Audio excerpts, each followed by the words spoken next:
Hello guys.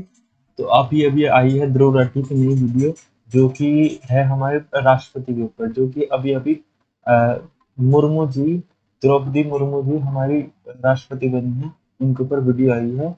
तो चलिए देखते हैं ध्रुव राठी जी ने क्या बताया। नमस्कार दोस्तों, हाल ही में हुई इंडियन प्रेसिडेंशियल इलेक्शंस के बाद अब द्रौपदी मुर्मू बनेंगी इंडिया की नई प्रेसिडेंट। क्या आप जानते हैं ये ऐसी इलेक्शंस थी जिसमें आम जनता वोट नहीं डालती, बल्कि हमारे द्वारा चुने गए नेता लोग इन इलेक्शंस में वोट डालते हैं।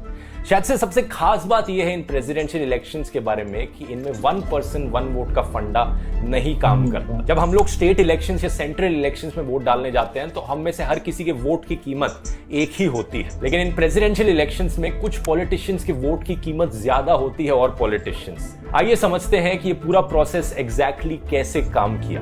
India is all set to get its 15th president. UP और ओडिशा में द्रौपदी मुर्मू के सपोर्ट में क्रॉस वोटिंग हुई है। Dr. Manmohan Singh are being brought in to cast his vote. The presidential polls counting is currently underway, but that hasn't stopped the celebrations from continuing. Traditional dance होगा, आदिवासी लोग मिठाई उठाई के distinction होगा। This is a very, very historic, significant moment. Draupadi Murmu ji has become the 15th president of India.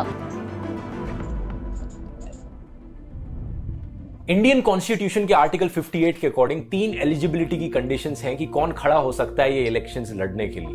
पहली चीज, Indian citizen होना जरूरी है। दूसरी, 35 साल की मिनिमम एज होनी चाहिए। और तीसरी चीज, लोकसभा का मेंबर होने के लिए क्वालिफाइड हो बस। इनके अलावा एक रिस्ट्रिक्शन ये है कि कोई भी इंसान जो एक ऑफिस ऑफ प्रॉफिट होल्ड कर रहा है सेंट्रल गवर्नमेंट या स्टेट गवर्नमेंट या किसी भी अथॉरिटी के अंदर, किसी भी सरकार में, वो इन इलेक्शंस के लिए खड़ा नहीं हो सकता। लेकिन ये ऑफिस ऑफ प्रॉफिट वाली condition president, vice president, governor of कोई स्टेट और कोई यूनियन गवर्नमेंट में अगर मिनिस्टर बनाया, स्टेट गवर्नमेंट में मिनिस्टर बनाया, उनके लिए एप्लीकेबल नहीं है। जब इंडियन कॉन्स्टिट्यूशन बनाया जा रहा था, एक कॉन्स्टिट्यूएंट असेंबली के मेंबर थे प्रोफेसर केटी शाह। उनका कहना था कि हमें सिस्टम ऐसा रखना चाहिए कि कोई भी मिनिस्टर अगर प्रेसिडेंट की इलेक्शंस के लिए लड़ना चाहे तो उन्हें पहले अपनी पोस्ट से रिजाइन करना पड़ेगा।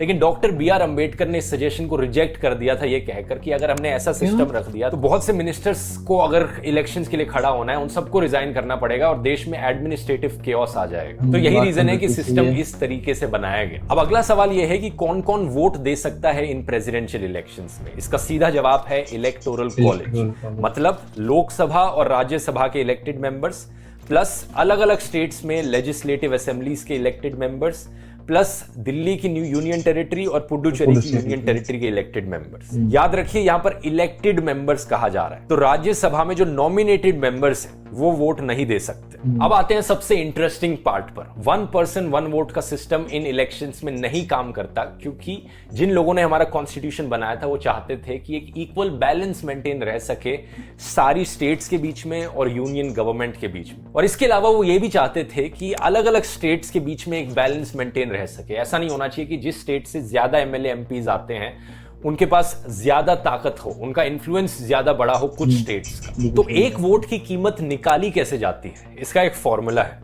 जो एक स्टेट की टोटल पॉपुलेशन है उसे डिवाइड करो by the total number of elected members of the state assembly. जो इसका रिजल्ट निकलेगा उसे 1000 से डिवाइड करो फिर जो रिजल्ट आएगा उसे राउंड ऑफ कर दो to the nearest whole number. एक इंपॉर्टेंट पॉइंट यहां पर यह है कि जब हम एक स्टेट की पॉपुलेशन देख रहे हैं तो साल 1971 में जो पॉपुलेशन थी उस स्टेट वो कंसिडर करी जाती है। इसके पीछे रीजन ये है कि इंडियन कॉन्स्टिट्यूशन का आर्टिकल 81 कहता है कि लोकसभा का कॉम्पोजिशन 1971 की पॉपुलेशन के अकॉर्डिंग होना चाहिए जब तक साल 2000 के बाद पहला सेंसस पब्लिश ना हो गया हो। लेकिन जैसे कि हम जानते हैं पहला सेंसस क्या, उसके बाद तो 2 और सेंसस हो चुके हैं साल 2000 के बाद। लेकिन हुआ क्या कि 2002 में इस डेट को पोस्टपोन करके 2026 तक कर दिया गया था। तो उसके बाद ही अब रीएडजस्टमेंट करी जाएगी, जो कि मोस्ट प्रोबेबली उसके बाद जो अगला सेंसस लिया जाता है उसके अकॉर्डिंग होगी। तो 2031 में जो पॉपुलेशन होगी उसके बाद इस पूरे सिस्टम को एडजस्ट किया जाएगा। अभी के लिए हम 1971 की पॉपुलेशन ही लेंगे।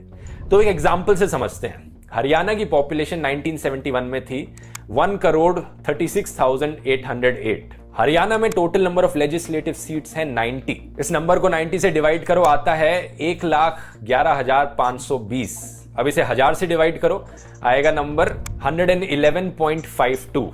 अब हम इसे राउंड ऑफ कर देंगे to the next whole number, ये हो गया 112। 112 अब वैल्यू है हरियाणा के एमएलएस की वोट की। तो हरियाणा से कोई एमएलए अगर प्रेसिडेंशियल इलेक्शंस में वोट डालेगा तो उस एक वोट की कीमत 112 होगी। अब यही चीज हर स्टेट में एप्लीकेबल है और इस सिस्टम के अकॉर्डिंग उत्तर प्रदेश के जो एमएलएज हैं उनकी वोट की कीमत सबसे ज्यादा है, उनकी एक वोट की कीमत 208 है और सबसे लोएस्ट जो वैल्यू है वो सिक्किम वाले एमएलएस की है, वहां पर सिर्फ 7 है एक वोट की वैल्यू। अब टोटल में सारे वोट्स की वैल्यू कितनी हुई, फिर से हरियाणा के एग्जांपल से समझते हैं। हरियाणा में जो टोटल वैल्यू ऑफ वोट्स होंगे वो होंगे 1 value of vote multiplied by the total number of votes, तो 112 मल्टीप्लाइड बाय 90 10,080। अब इसी सेम वैल्यू को हर स्टेट के लिए कैलकुलेट कर लो, दिल्ली और पुडुचेरी के लिए कैलकुलेट कर लो, लेकिन जम्मू एंड कश्मीर को बाहर रखा जाएगा क्योंकि आर्टिकल 370 हटाने के बाद से एक्चुअली में जम्मू एंड कश्मीर एक स्टेट नहीं रही, 2 यूनियन टेरिटरीज अब बन चुकी हैं, लद्दाख और जम्मू एंड कश्मीर की। और क्योंकि इन यूनियन टेरिटरीज में कोई लेजिस्लेटिव असेंबलीज नहीं है, ये प्रेसिडेंट्स रूल के अंडर है, तो अब यहाँ के पॉलिटिशियंस वोट नहीं कर सकते प्रेसिडेंशियल इलेक्शंस।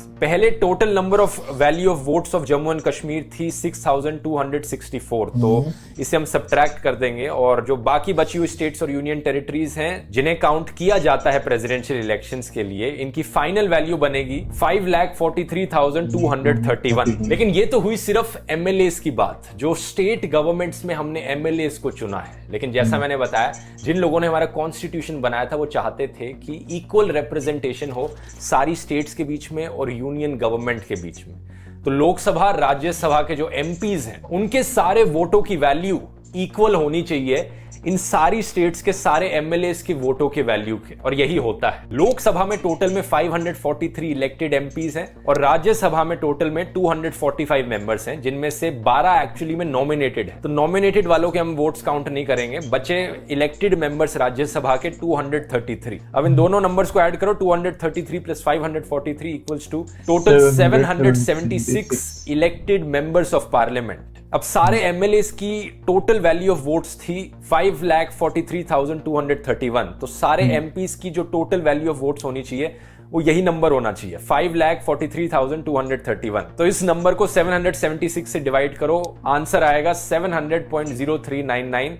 हम इसे नियरेस्ट होल नंबर में राउंड ऑफ करेंगे, आंसर आया 700। इसका मतलब ये हुआ कि सारे एमपीस की वोट की कीमत है 700। अब यहां पे अलग अलग स्टेट्स के एमपीस को अलग अलग नहीं कंसीडर किया जाता। लोकसभा राज्यसभा जितने भी इलेक्टेड मेंबर्स हैं सबके एक वोट की कीमत है 700। टोटल वैल्यू हो गई एमपी के वोट्स की 700 मल्टीप्लाइड बाय 776, 5,43,200, जो कि अप्रोक्सीमेटली उतना ही होता है जितना सारे एमएलएस की वोट की वैल्यू है। ये राउंडिंग ऑफ की वजह से थोड़ा यहां पर इधर उधर हो रहा है नंबर। अब हम सारे यूनियन गवर्नमेंट की तरफ से जो वोट्स की वैल्यू है और स्टेट गवर्नमेंट्स की तरफ से जो वोट्स की वैल्यू है, इन सब वैल्यूज को ऐड अप करेंगे तो टोटल वैल्यू आएगी, जितने भी सारे वोट्स डाले जा सकते हैं प्रेसिडेंशियल इलेक्शंस में, सबकी टोटल वैल्यू कितनी होती है। ये नंबर है 10,86,431। और फिर कहानी सिंपल है, जिस भी कैंडिडेट को इलेक्शंस जीतनी है उन्हें 50% का मेजोरिटी मार्क क्रॉस करना पड़ेगा। अगर हर पॉलिटिशियन जिन्हें वोट डालना चाहिए वो वोट डालेंगे इन प्रेसिडेंशियल इलेक्शंस में, तो मेजोरिटी मार्क हुआ 5,43,216। लेकिन ऐसा होता नहीं है।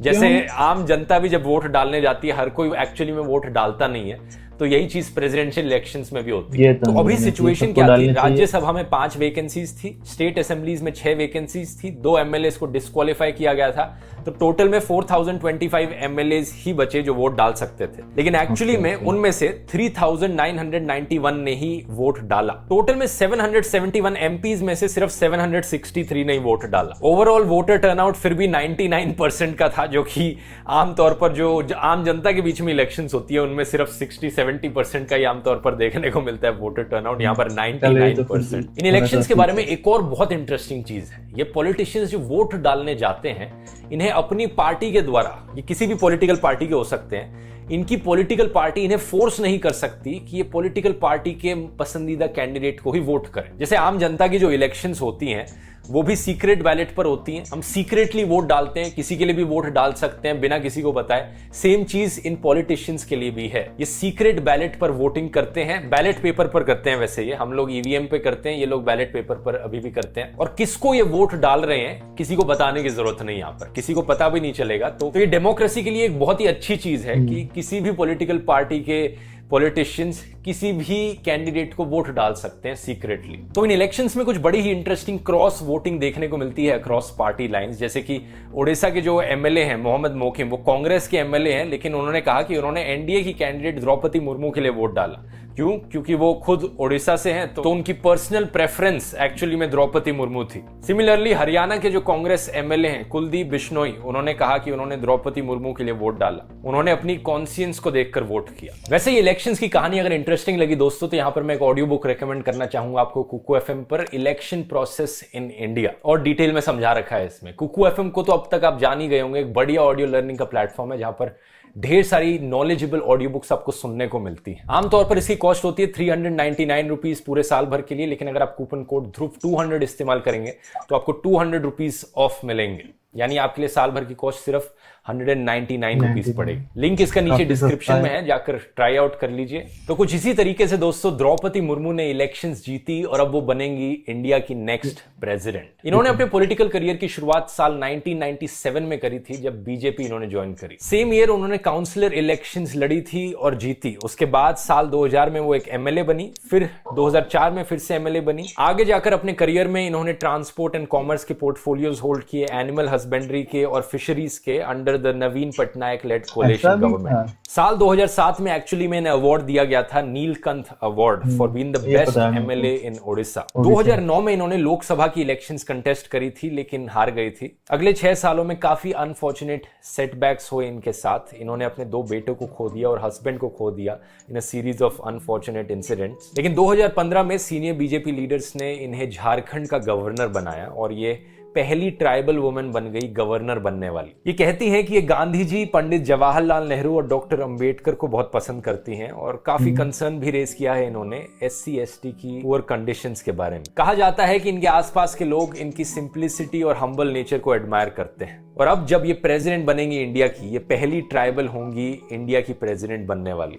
इसके अलावा इंडिपेंडेंट इंडिया में बॉर्न होने वाली ये पहली प्रेसिडेंट भी होंगी, क्योंकि इससे पहले जितने भी प्रेसिडेंट्स थे हमारे, वो आजादी से पहले पैदा हुए थे। उम्मीद करता हूँ वीडियो हमेशा की तरह इन्फॉर्मेटिव लगा होगा। ऐसे ही वोटिंग सिस्टम्स के बारे में अगर आप और डिटेल में जानना चाहते हैं, मैंने पूरी सीरीज बनाई थी इसके ऊपर, यहाँ पर क्लिक करके उन वीडियोस को देख सकते हैं। बहुत बहुत धन्यवाद।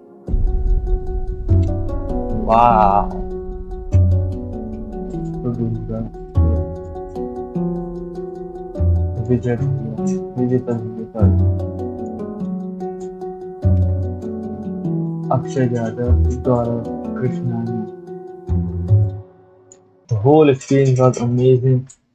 जो वीडियो बनाई ध्रुव राठी ने, कमाल। मतलब यार ध्रुव राठी तो कमाल है, जो उस चीज में मतलब जो टॉपिक चुन ले उसको इतना आसान तरीके से बताता है, यकीन नहीं होता कि हाँ यार इतनी मुश्किल चीज भी सिंपलिसिटी, जो कि ये प्रेसिडेंट इलेक्शन काफी नॉर्मल लोग के लिए समझना थोड़ा मुश्किल होगा, पर उन्होंने इतना बढ़िया समझाया कि बच्चे को समझ आ सकता, एंड इट वाज अमेजिंग। चलिए इसी के साथ मैं विदा लेता हूँ। Okay, goodbye. I've been living life right like I could just die any minute.